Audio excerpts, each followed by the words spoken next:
Coelho Neto define bem o que significa pátria.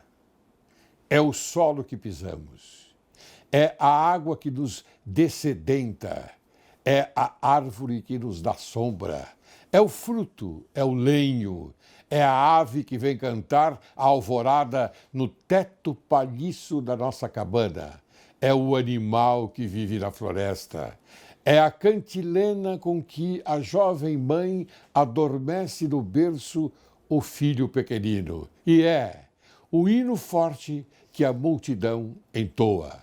Deus está todo na hóstia e na menor partícula, pois a pátria é como Deus. E Olavo Bilac, sim, Olavo Braz Martins dos Guimarães Bilac, arremata.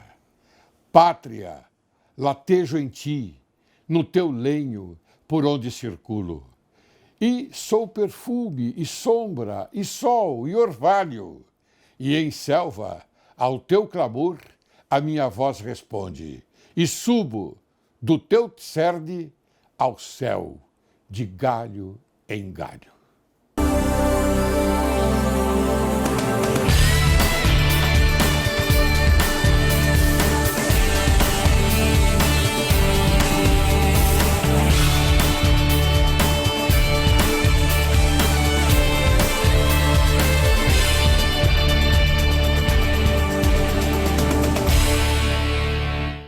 Direito e Justiça em Foco é o teu programa.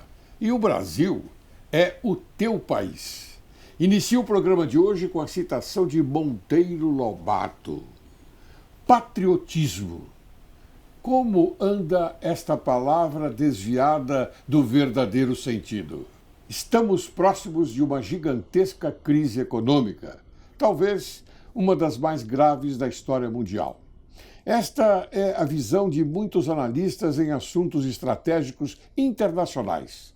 No centro da confusão estarão países ditos emergentes do chamado Terceiro Mundo, como é o caso do Brasil. Uma das fontes do problema é o excesso de gastos públicos, o endividamento externo e o interno elevado. É uma crise fiscal, governos gastando muito acima da capacidade de arrecadar impostos altíssimos. No meio do furacão, a corrupção devasta a política e a economia destas nações. Inflação maquiada, dissimulada, para iludir a sociedade. Então, para abordar a mãe de todas as crises que vem por aí, Direito e Justiça em Foco convidou o excelente jornalista Jorge Serrão, editor-chefe do site alertatotal.net, analista em assuntos estratégicos e estudioso dos fenômenos da chamada nova ordem mundial globalitária. www.alertatotal.net é o seu site. Seja bem-vindo, Céu. Muito bom, Laurélio. Sempre feliz de estar aqui com você para a gente tentar desenvolver, praticar aquele jornalismo independente e livre que a gente gosta. Exatamente. Você falou a frase mágica, independente e livre. Isso. Porque, Serrão, você é um jornalista de ponta. Você é um jornalista que fala a verdade. E você traz para a sociedade informações preciosíssimas. Preciosíssimas. Então, por isso é que eu fico feliz quando você vem aqui para nós informarmos bem a sociedade. Legal, esse é o nosso papel, né? A gente tenta. Muito bem. Me diga uma coisa, vamos bater um pequeno papo? Vamos lá. Muito se você bem. quiser. Me diga uma coisa, essa história aí do Supremo Tribunal Federal ter colocado o pé no freio em relação ao Lula, o que você me diz disso? Olha, tem aquele papo muito antigo, desde o tempo do Jânio Quadros, né? Se falam nas forças ocultas atuando. Parece que houve forças ocultas que baixaram ali na consciência dos ministros do Supremo e eles resolveram acordar para a realidade, né? E o Não dá para você ter uma pessoa que agiu de maneira criminosa na gestão da pátria liberada para ficar aí livre, leve e solta, tentando até ser candidato. Ocultíssimas. ocultíssimo. Porque você tem que colocar aí no superlativo. Uns dizem que essas forças marcham. Eu acho que não necessariamente, mas são forças. Para bom entendedor, meia palavra basta. Meio marcha. coturno basta. Dizem que meio coturno basta. Meio coturno basta. Muito bem, Serrão. Agora eu vou fazer algumas perguntinhas a você dentro do tema que nós colocamos em pauta. Tá bom? Vamos lá. Muito bem. Quando seremos atingidos diretamente por esta mega crise em gestação? Já estamos. A gente já está vendo aí aquela subidinha do dólar, né? Uma subidinha perigosa que pode ter efeitos esquisitos para o bolso do brasileiro. Uma inflaçãozinha pode estar sendo aí gestada para mais adiante. De preferência para depois da eleição. Depois da eleição. Mas antes não. Provavelmente. Antes, devagarinho. Mas é uma tática. Depois, desse jeito que a coisa está se encaminhando. É uma tática ou é uma estratégia? Olha, é uma tática para uma estratégia que vai dar errado para o Brasil continuar o que ele sempre foi, aquela colônia de exploração mantida artificialmente na miséria. Será que nós vamos ter o desprazer de colocarmos no poder os mesmos políticos que hoje devastaram o país?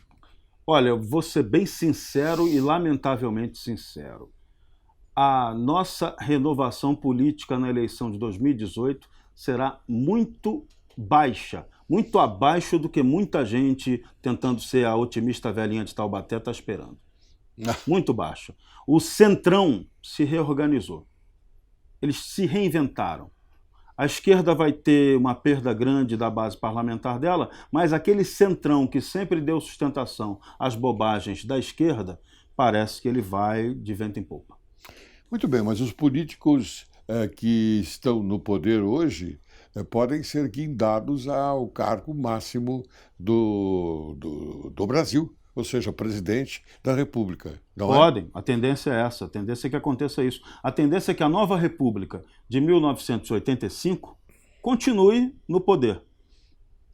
Novamente, camaleonicamente disfarçada de algo que pode parecer ser bonzinho, né? Mas que o time de sempre continua operando.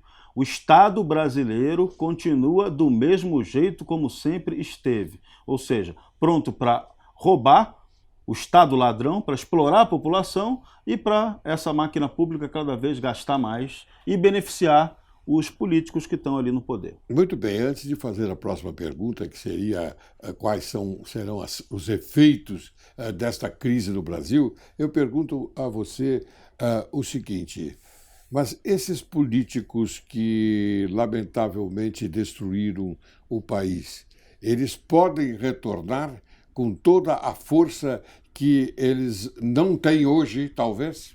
Eles vão retornar num novo formato. Sai o fantoche A, entra o marionete B. Só que eles são muito parecidos. No seu objetivo final, na estratégia final deles é a mesma. É a mesma, né? É a mesma. Então, vai trocar 6 por meia dúzia. Muito bem. E os efeitos desta crise no Brasil? Olha, vem aí no mundo, o mundo vai assistir, previsão de analistas internacionais, a uma das mais brutais crises econômicas. O Donald Trump está fazendo um trabalho muito bom nos Estados Unidos. America First. Está cumprindo a promessa de campanha e botando aquilo lá para andar. Só que aquilo está andando num ritmo tão rápido que pode gerar inflação. Se gerar inflação lá na América, o que vai acontecer lá? O Banco Central de lá, que é controlado por banqueiros internacionais privados, pode forçar uma aumentadinha dos juros. Aumentou o juro, o dinheiro corre para a América. Sai do terceiro mundo e corre para a América. Isso acontecendo, o que de fato vai ser a consequência no Brasil? Isso aqui vai ter fuga de capital. Fuga de capital. Uhum. E aí, desinvestimento, subida do dólar, que pode ser bom no primeiro momento para quem exporta, mas no segundo momento pode ser uma tragédia, porque quem exporta, para produzir, ele tem que importar insumos. Esses insumos serão na base do dólar em alta. Muito bem, nós falamos em insumos, falamos em dólar, falamos também na parte dos políticos, do exterior, dos Estados Unidos, a grande influência que há no resto do mundo. Mas eu pergunto para você uma coisa simplesinha. E aí? E o povo? E a sociedade brasileira, como fica? Vai sucumbir? Olha, eu não diria sucumbir, mas novamente nós estamos indo para mais uma eleição tendo o mesmo drama de sempre. A gente brasileiro não para formular um projeto estratégico de nação, definindo a política, definindo o que queremos. Então, na medida em que não fazemos isso, fica a mesmice. E a mesmice que está aí não está agradando ninguém. Só que as pessoas, não sei, parece que não querem enxergar isso. Você olha os candidatos à presidência da República, eles simplesmente não apresentam propostas concretas para melhorar o Brasil, para mudar isso aqui como precisa ter, uma mudança estrutural profunda, começando de preferência por uma grande reforma política. Bom, mas eles são obscuros na política, tá? Alguns são obscuros na política. Eles querem, o que eles querem fazer é manter tudo do jeito que está. Pequena modificação aqui, pequena modificação ali para acalmar os muito insatisfeitos, mas 2018 o Brasil segue na mesmice. Isso me preocupa muito. Mudar o texto não para melhor, mas sim com palavras, com sinônimos. A nossa Constituição brasileira, todo mundo sabe, até o Sarney já disse isso muitos anos atrás, ela torna esse Brasil ingovernável. E essa Constituição não melhora. Não se aprimora, ela continua dando margem às interpretações jurídicas, à judicialização de tudo, que está prejudicando o Brasil, sim. Agora, vamos lá, como você não judicializa se você está tendo uma onda de combate à corrupção e tanta corrupção que se reinventa? Então você também não tem muita saída. Ao mesmo tempo, você tem uma crise institucional muito grave em que as instituições estão gravemente feridas pela corrupção, dominadas pelo crime institucionalizado e não conseguem dar solução para os problemas que a sociedade demanda. Então, é o caos total. O executivo não cumpre o seu papel, o legislativo tenta fingir que é executivo e o judiciário tenta bancar o ordenador das coisas, mas na verdade ele está legislando e interferindo nas decisões dos outros poderes. Então, vira uma confusão. É uma confusão tremenda. E me diga uma coisa, então, qual é a principal fragilidade brasileira para encarar o momento difícil que vem pela frente? A principal fragilidade do Brasil é não ter um Estado que sirva à sociedade, mas sim um Estado que se serve do povo. Então, essa é uma tragédia. A gente não tem um modelo de cidadania em que o pagador de imposto possa ter controle e transparência total para ele enxergar como o Estado gasta mal o dinheiro que arrecada dele. Então, esse é o nosso drama. A primeira coisa pela qual a gente tinha que começar é uma intervenção institucional profunda para devolver ao cidadão, ou dar ao cidadão, já que isso nunca teve no Brasil, o direito de exercer o poder de fiscalização sobre a máquina estatal. Na União, no Estado, nos municípios, nas regiões, onde quer que seja. Porque as instituições constituídas, elas sofrem com isso, né? Sofrem? Sofrem, porque atinge diretamente. No outro dia, o Antônio José Ribas Paiva, um jurista, amigo nosso, grande, cabeça ótimo. Pensante, com todo respeito, um dos livres um dos livres pensadores do Brasil, ele fez um textinho que ele dizia isso. Os militares proclamaram a República, mas não implantaram a República. Não implantaram aqui um federalismo de verdade. Até hoje não temos um federalismo de verdade. Então a gente paga muito caro por ter em Brasília uma União Federal que controla tudo e os estados e municípios ficam reféns dessa estrutura. E o cidadão, mais ainda, por extensão. Muito bem, caro Serrão. Corrupção, logicamente, está no olho do furacão. Sim, não é verdade? Sim. O Mensalão, a Operação Lava Jato e agora a investigação em cima dos principais doleiros do Brasil prometem dar uma nova dimensão no combate à corrupção.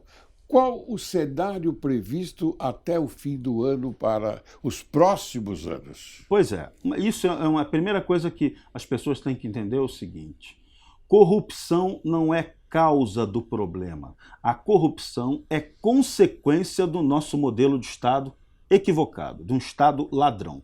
Então, você só combate efetivamente a corrupção se você mudar esse modelo de Estado, permitindo que o cidadão tenha controle sobre seus entes e transparência total para permitir que esse controle realmente aconteça. Então, esse é o primeiro ponto que tem que ficar muito claro. As consequências disso para o final do ano, nós vamos ter uma intensificação da Operação Lava Jato e das operações derivadas dessa própria Lava Jato. Só que tem um pontinho aí que é o pontinho que vai incomodar muito. O presidente Michel Temer, hoje, muito acuado, já liberou a Super Receita Federal para caçar os maiores armadores de esquemas em área de sonegação, lavagem de dinheiro e outras operações escusas. Então, a gente vai assistir nos próximos dias ou meses a um caça às bruxas violento, que pode ser a favor de realmente de pegar o corrupto verdadeiro ou para perseguir o inimigo de ocasião. Porque aqui tem um tal de rigor seletivo que é terrível. A mesma regra que pune A, poupa B. Poupa B. E isso não é democracia. Exatamente. Mas você acha que há uma influência do Poder Judiciário, especificamente do Supremo Tribunal Federal? Não, eu acho que a gente está analisando, está dando até muita importância para o Supremo Tribunal Federal. O Supremo Tribunal Federal, ele existe para ser o guardião da Constituição. Sim. Ele não é ele é apenas a instância mais alta da justiça, mas ele não é a justiça nem o judiciário.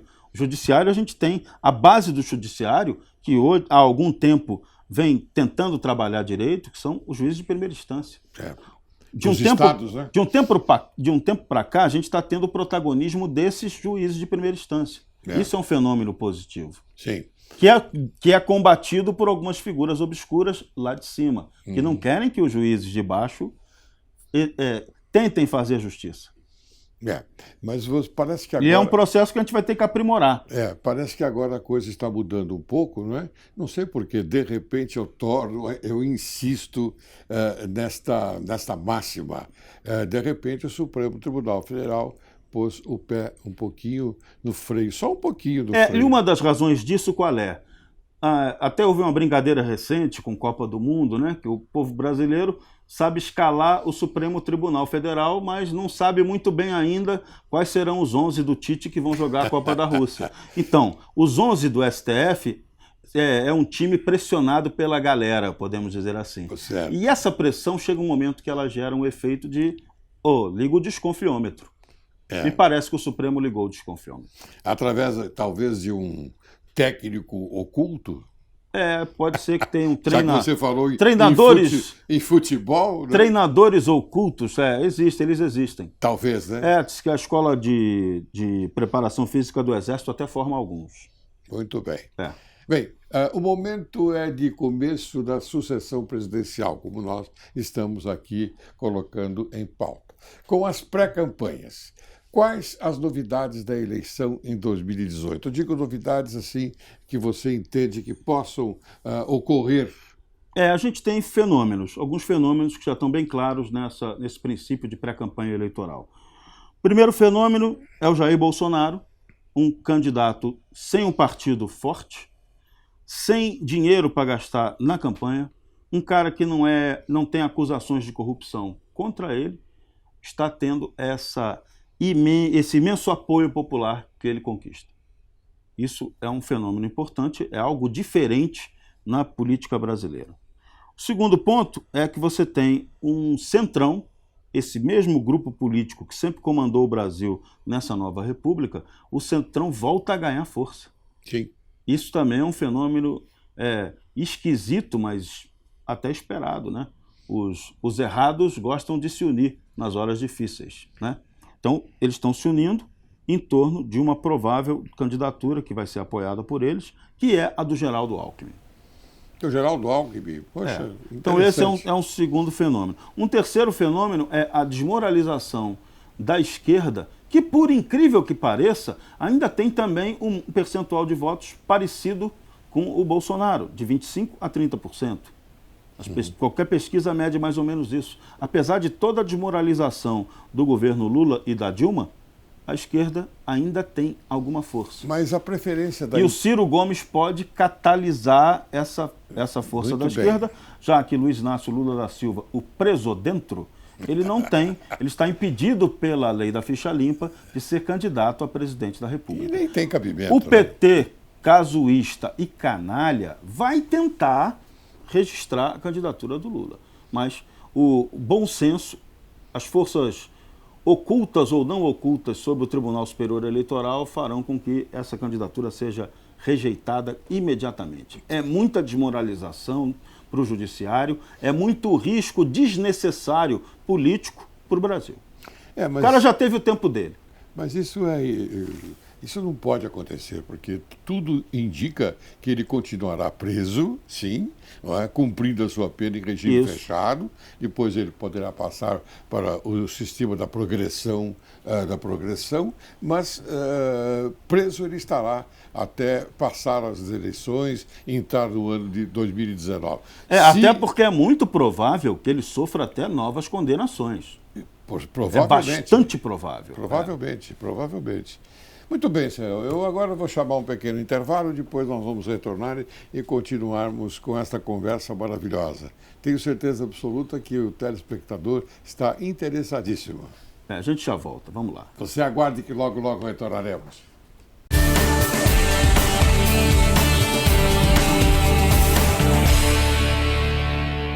Olá, hoje vou falar sobre a violência escolar ou bullying e o que os pais podem fazer diante dessa situação.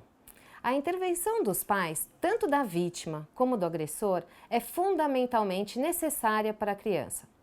Quando os pais suspeitam que seu filho é agredido ou vítima de bullying, não diga para que resolvam seus problemas sozinhos. É extremamente positivo que estabeleça um canal de comunicação, de confiança com seu filho, para que ele se sinta à vontade em falar com você sobre tudo de bom ou de mal que esteja vivendo. Se seu filho é uma vítima, fale com ele e se comprometa a ajudá-lo a resolver este problema. Diga que ele não é culpado dessa situação. Junto com seu filho, fale do assunto. Faça-o se sentir protegido, sem estimular a dependência. Investigue em detalhes o que está acontecendo. Escute o seu filho e não o interrompa. Deixe-o desabafar sua dor. Não estimule seu filho que seja agressivo ou se vingue. Isso só piora mais as situações. Converse sobre alternativas seguras para responder aos agressores e pratique respostas com seu filho. Dependendo do grau de ansiedade e de medo a que esteja envolvido o seu filho, busque um profissional comportamental como um Kid Coach para ajudá-lo a administrar melhor este momento. Mantenha calma e não demonstre preocupação. Demonstre, sim, determinação e otimismo. Obrigada e até o próximo programa.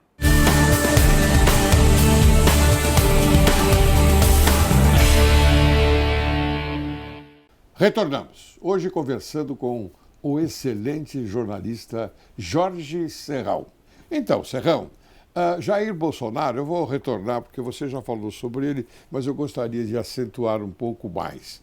Desponta como favorito nas principais enquetes, muito embora você tenha já colocado o nome do Geraldo Alckmin. Isso. Como seria, então, uma eventual situação do governo Bolsonaro, em primeiro lugar? O que se pode esperar se o mito conquistar a presidência do Brasil? Muito bem. Falar do Jair Bolsonaro hoje é fazer a análise mais importante dessa campanha. O Bolsonaro, já disse, é um fenômeno impressionante de popularidade, que ele construiu num trabalho muito bem feito nas redes sociais. Esse é um diferencial do candidato Bolsonaro. Só que Bolsonaro, ele enfrenta um problema gravíssimo. A base partidária dele é muito fraca, para não dizer que ela seja até medíocre. Ao Bolsonaro está se juntando muito oportunista e muita gente sem capacidade para cumprir promessas sérias já feitas pelo candidato e até para assumir um compromisso de governar bem esse país. Tá? A estrutura também, hoje, ela ainda é pequena demais para governar um país do tamanho do Brasil. Bolsonaro ainda não expôs claramente qual é o seu projeto estratégico para presidir o país. Tá? Então, até o momento, está tudo muito vazio, está um candidato de grande potencial, mas com um potencial que, de repente, no meio do caminho, corre o risco de não ser realizável. Tem um outro aspecto também da candidatura Bolsonaro que me assusta, até me intriga, de uma certa forma. As Forças Armadas deveriam estar dando um apoio muito grande, ostensivo e forte, a um candidato militar, que está tentando a via do poder, atingir o poder pela via da eleição, que é um mecanismo de escolha. Então, estou achando estranho que o Bolsonaro não tenha tido até agora um apoio tão firme das Forças Armadas, a não ser o pronunciamento de alguns generais da reserva, principalmente o general Mourão. Mas até o general Mourão, em vários pronunciamentos dele, ele já fez a cobrança para o Bolsonaro parar com algumas brincadeiras, parar com a repetição daquela velha história do bandido bom, bandido morto, criar essa polêmica de segurança pública, que não é uma polêmica saudável, nem para candidato, nem para cidadania, nem para democracia, e entrar direto no que seria o seu eixo de programa de governar o Brasil. Então, se o Bolsonaro não mudar esse discurso dele, partir para um discurso mais bem construído do que ele vai fazer, ele pode se ferrar. Lamento dizer isso.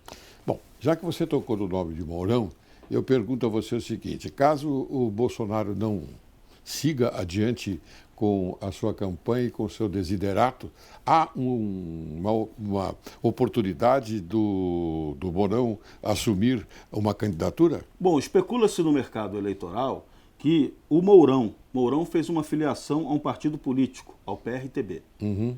O que seria esse recado dessa filiação do Mourão, que nunca foi político e talvez nem queira ser? É ficar de stand-by, porque pode haver uma armação do mecanismo de poder para tirar o Bolsonaro da disputa eleitoral.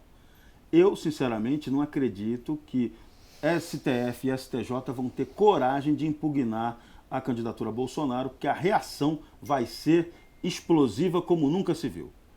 No entanto, a gente está no Brasil, né? A judicialização da politicagem é permanente. Podem tentar armar um golpe contra ele. E aí, qual é a leitura que se faz? Mourão está prontinho para que, se detonarem Bolsonaro, ele entre em campo. E eu ouso dizer, se fizerem uma pesquisa séria, botando o nome do Mourão como candidato a presidente e tirando o Bolsonaro, alguns podem ter uma surpresa, sim, muito desagradável, porque não querem o general como presidente, o general pode despontar com expressiva intenção de voto. Então, quer dizer que pode sim ocorrer uma crise institucional brasileira? Ainda não creio que até esse momento, não. Vamos aguardar ainda um pouco mais. O que está amadurecendo no Brasil, a crise já está dada, a crise institucional ela já existe. O que está amadurecendo é que a gente pode acelerar com alguns erros dos bandidos o processo de mudança institucional. Isso é bem provável de acontecer. Muito bem, você falou a respeito do nosso respeitado jurista Antônio Ribas, não é? Sim. Falou dele. Então, eu gostaria que você, então, nos explicasse um pouco mais se ele não tem condições de dar a sua contribuição, não como candidato nem nada, mas apenas como uma contribuição patriótica ao Brasil. Olha, o Ribas tem feito esse trabalho muito bem. Ele como um dos criadores da União Nacionalista Democrática, um grupo de estudos que tem sede aqui no Nacional Clube de São Paulo, o Ribas sempre cuidou de produzir mecanismos e conceitos que ajudem o Brasil a passar por uma intervenção institucional para conquistar a governabilidade real e a democracia, que é a segurança do direito. Então você concorda com esses mecanismos de escolha? Olha, a gente tem que mudar hoje. A primeira coisa que tem que acontecer no Brasil hoje é uma reforma política profunda. Eleição é um mero mecanismo de escolha. Então a gente tem que aprimorar essa maneira de fazer eleição no Brasil.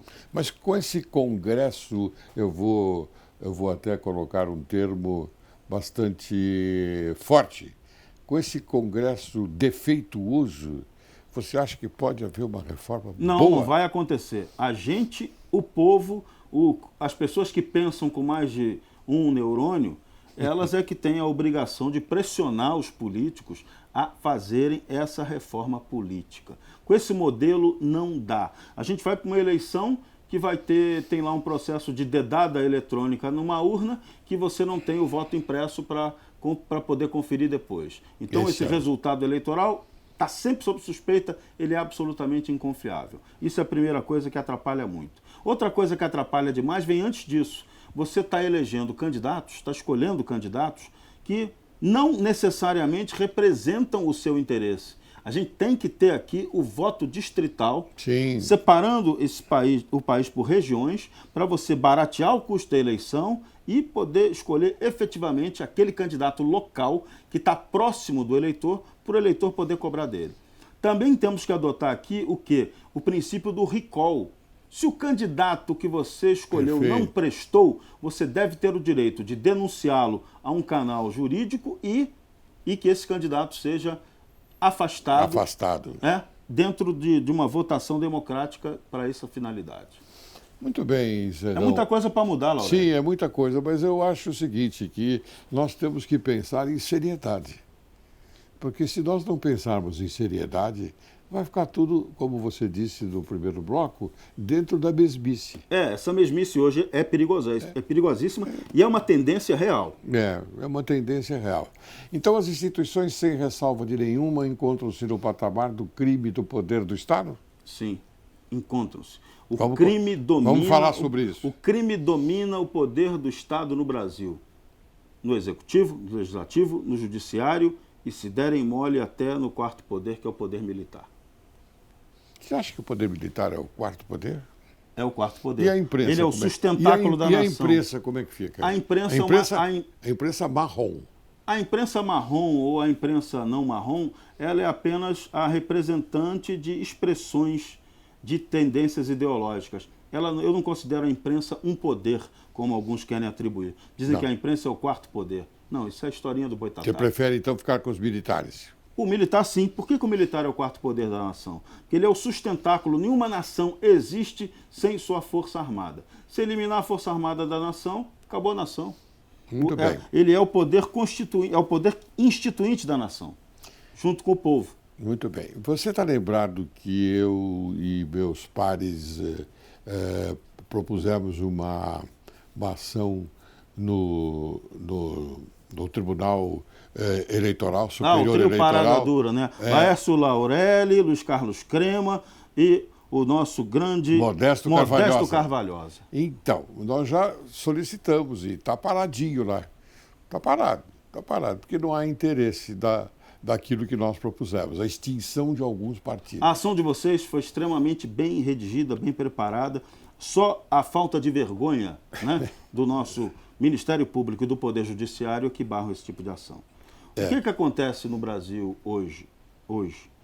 Os partidos políticos, todos se envolveram no crime.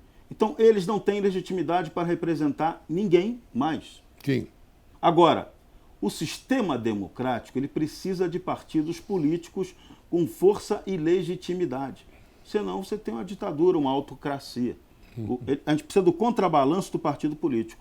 Mas, ao mesmo tempo, a gente também precisa que no Brasil exista a possibilidade de você não ficar refém do cartório chamado partido político. Você sabe que para alguém se candidatar a uma eleição, passa por um processo de tortura. É nego querendo vender vaga, financiador de campanha tentando armar, negociata com você por debaixo dos panos. Aparece como celebridade o Vil Metal. É uma celebridade. É o grande eleitor e escolhido, no fim das contas. Então a gente tem que ter aqui no Brasil a possibilidade das candidaturas independentes. É uma possibilidade democrática. E acabar com esse tal de voto obrigatório, que isso é essencialmente antidemocrático. É verdade, é antidemocrático. Mas continuando com a minha proposta de extinção dos partidos, você acha então que outros partidos, tal como o PSDB, devem ser extintos? Olha, eu incluiria todos. Eu fiquei triste que na ação de vocês eu não vi ali o nome do PSDB. Não sei se por uma pressa da confecção ou porque não entendeu. Porque agora está estourando tudo do PSDB também. Não dá para salvar ninguém, Laurélio. Não dá para poupar ninguém no Brasil de hoje. A justiça tem que ser feita para todos. E o judiciário, que é quem deveria praticar a justiça, precisa entender isso. Muito bem. Alguns estão entendendo, outros ainda, não sei por que motivo, não entendem. Muito bem. Então, Serrão, a coisa está muito complicada. Está muito complicada. Porque você vem até o programa Direito e Justiça em Foco com toda a sua galhardia, toda a sua intelectualidade política e que você é um profundo conhecedor, e você mostra para a sociedade brasileira a verdade que está ocorrendo, não sob a tutela do seu raciocínio, não, mas a tutela da realidade. São fatos objetivos contra os quais você não pode brigar. Não pode brigar. Por exemplo, você, ao mesmo tempo que você acha que deve ser extinto o PSDB, então você me diz, como foi no primeiro bloco, que o Alckmin é um candidato forte. Hoje é um candidato muito forte. Por quê? Ele conta com a base do Centrão e ele conta com o apoio aqui de dois candidatos ao governo de São Paulo, que é o João Dória, do próprio PSDB, mais um que é muito mais forte que ele, que é o atual governador do estado, o Márcio França.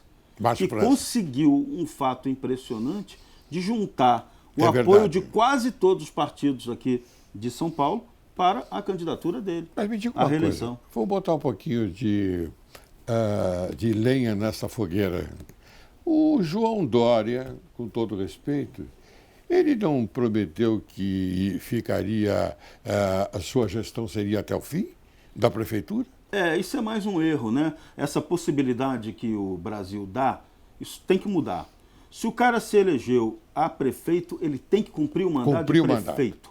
Se ele foi eleito para o parlamento legislativo, ele não pode ser ministro de governo ou de estado. Ele não foi eleito, ele foi eleito para outra finalidade. Então, se ele quer virar ministro, perdeu o mandato dele do legislativo. Tinha que ser assim. Tchau, vaza.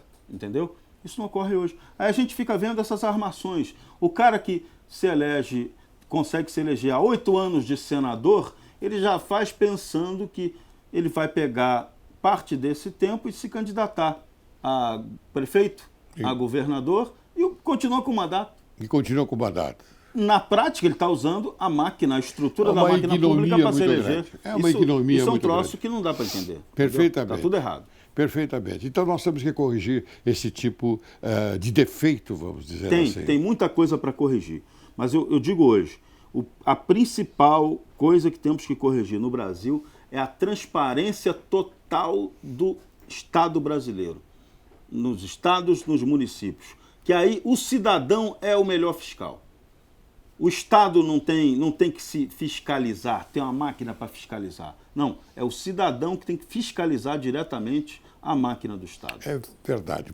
Esse é o princípio federalista mais importante que a gente tem que adotar. Como você falou e sugeriu, é o voto distrital. E o voto distrital vai facilitar muito isso. Claro que hoje vai. A gente tem que brigar pelo federalismo, pelo voto distrital, aí sim, você tem que ter um plano estratégico para o Brasil para definir qual é o tamanho do Estado brasileiro que você vai ter. Só aí você vai poder pensar em quê? Na tal reforma tributária. Que hoje o que eles falam de reforma tributária é picaretagem. Tá? É apenas criar a reforma tributária é criar mais imposto para você continuar bancando essa máquina estatal cada vez mais cara. É isso. É picaretagem. Não quer diminuir imposto nem a quantidade de imposto. Hoje a gente tem quase 100 impostos, taxas, contribuições, instruções normativas da Receita, multas que eles inventam para detonar todo mundo. É uma verdadeira ditadura, o verdadeiro terrorismo administrativo que o Estado brasileiro pratica. E um Estado ladrão. Nobre Serrão, nobre jornalista Jorge Serrão, eu estou finalizando o programa. Pô, que pena, passou tão rápido. Mas está muito bom, está ótimo. Tá ótimo. Se a gente conseguir passar mais coisas ainda, fazermos um novo programa com mais verdades sobre a nossa realidade. O nosso objetivo é sempre o no embromation. No embromation.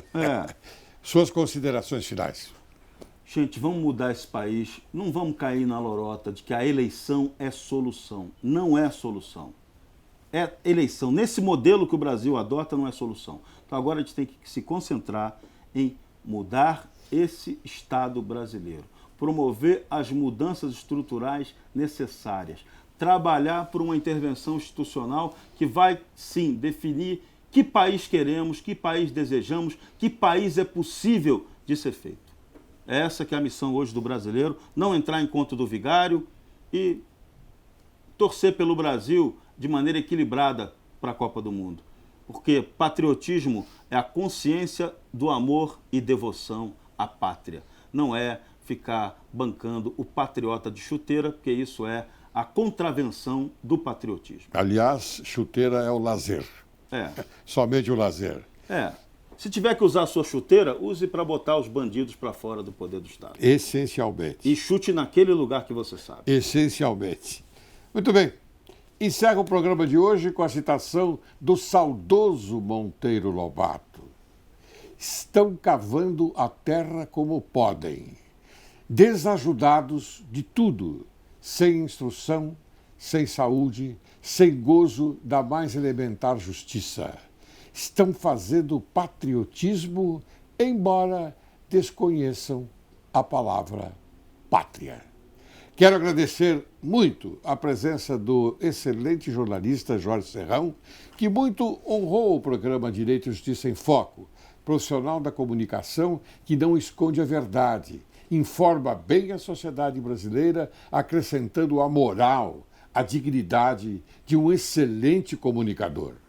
Então, o programa Direito e Justiça em Foco assume a esperança que a conversa de hoje tenha a força e a energia de aproximar a sociedade brasileira com o objetivo de alimentar e conservar sempre vivo no coração humano o lume sagrado da honra, da independência, da magnanimidade, do patriotismo e da consciência pública, preservando os sentimentos de direito e de justiça. Muito obrigado, Serrão. Muito obrigado. E lembrando sempre, eu não sou candidato a nada, a não ser amigo do Laurelli para sempre. Para sempre.